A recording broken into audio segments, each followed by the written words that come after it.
Oh, dia masuk ke ini, maksudnya ke Iya, teras. kebetulan gerbangnya itu memang Ya. kita tidak ditutup ya, tidak Ya. dikunci. Ya. Memang kita ada gerbang. Ya. Gerbang karena kan halamannya cukup luas ya.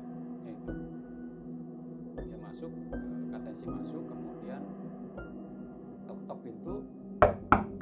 Di dalam ada yang ngetok-tok lagi. Tok-tok di dalam itu tok-tok lagi. Kurang lebih sampai 3 kali. Mungkin dia takut juga, akhirnya udah langsung pulang. Pergi pulang.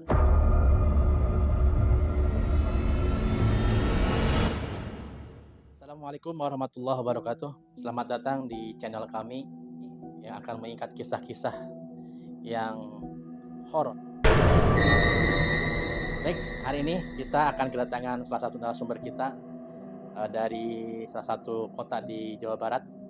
Beliau telah melanglang buana ke berbagai daerah dan telah explore berbagai daerah.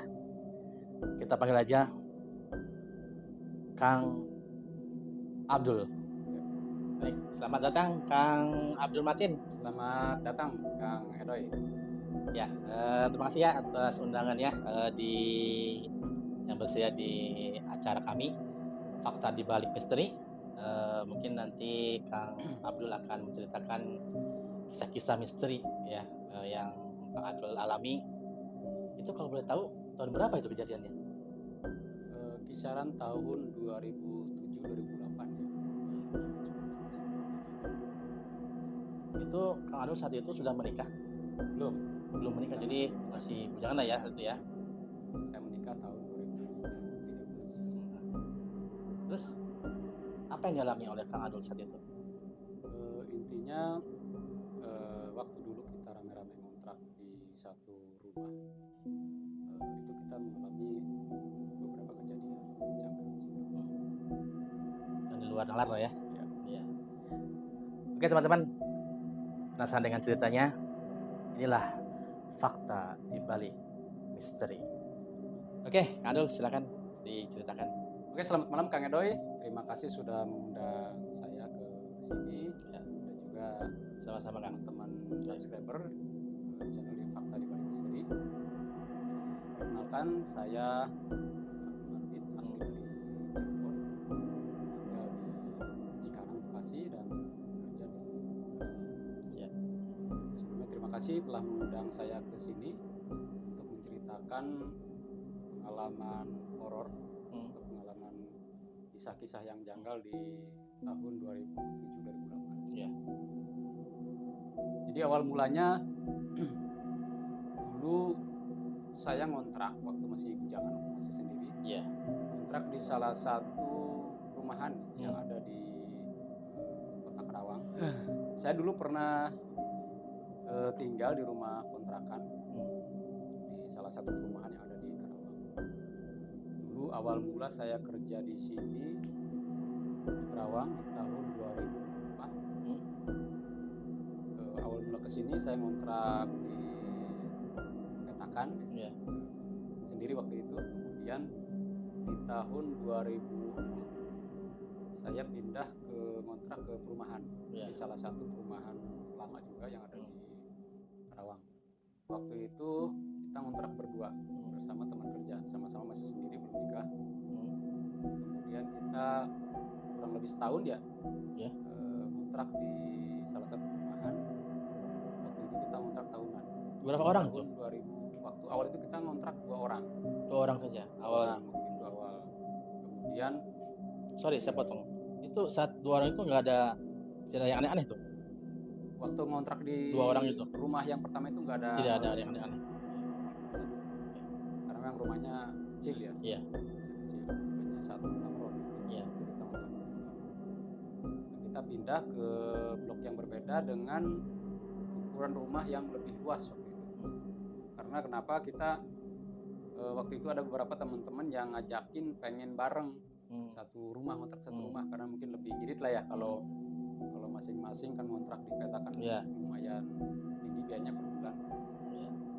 Meskipun yang waktu itu yang petakan itu di kisaran 250 sampai 300 per bulan. Kemudian kita pindah ke beda blok tuh. Rumahnya agak luas, kemudian ada hooknya juga.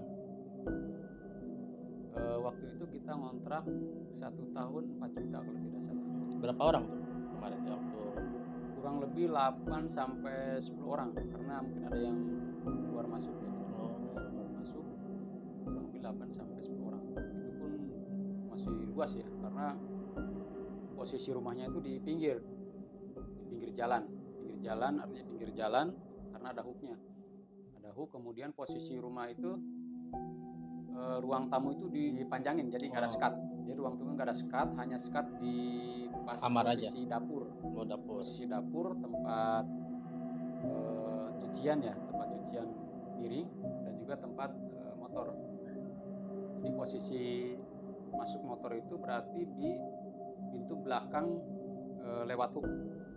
Jadi kita masuk lewat gerbang, kemudian ada hook, jadi sampai ujung mentok. Nah itu ada pintu lagi, pintu belakang untuk masuk parkiran motor. Jadi motor tidak masuk lewat. Itu rumah itu berapa kamar itu? Rumah itu terdiri dari 2 kamar. 2 kamar. Jadi kamar depan, kemudian toilet dan kamar belakang, berarti ada 2 kamar. Cuman memang teman-teman rata-rata kebanyakan tidurnya di depan, di ruang tamu, sambil nonton TV, sambil pada ngerokok, ngobrol, sampai pada ketiduran di situ. Iya, ya rame-rame lah ya. Jadi yang kamar satu itu seringnya kosong gitu ya? Nah kebetulan memang saya sendiri kan di kamar depan ya, karena ada 1 kasur di situ, 1 spring bed. Saya seringnya di kamar situ, kemudian yang kamar belakang memang kadang-kadang teman ada yang di situ. Cuman seringnya dikosongin dan memang seringnya gelap. Biasanya teman saya yang saya sebut saja namanya Al ya. Nah teman saya ini, si Al ini yang menempati kamar yang belakang. Cuman seringnya dikosongin dan juga lampunya sering dimatikan, artinya kondisi dalam keadaan gelap. Nah si Al ini sering mengalami beberapa kejadian di erep-erep ya, kalau bahasa kita itu erep-erep, sering digo, sering digo ya, sering banget terjadi. Dan juga beberapa teman-teman juga pernah melihat sosok perempuan di kamar tersebut karena kondisinya gelap dan juga tertutup, jadi selalu terbuka. Jadi ketika kita duduk atau tidur di ruang tamu itu kita kelihatan posisi kamar tersebut. Itu sosok perempuan itu seperti apa? Sosoknya perempuan itu memakai pakaian baju putih ya, memakai baju putih dan rambut panjang. Itu hanya menampakkan saja atau mengganggu atau bagaimana? Kalau mengganggu sih tidak hanya menampakkan saja. Itu beberapa kali melihat, saya pun pernah sekali melihat antara sadar dan tidak sadar ya waktu itu. Baik, menarik sekali ya ceritanya ya.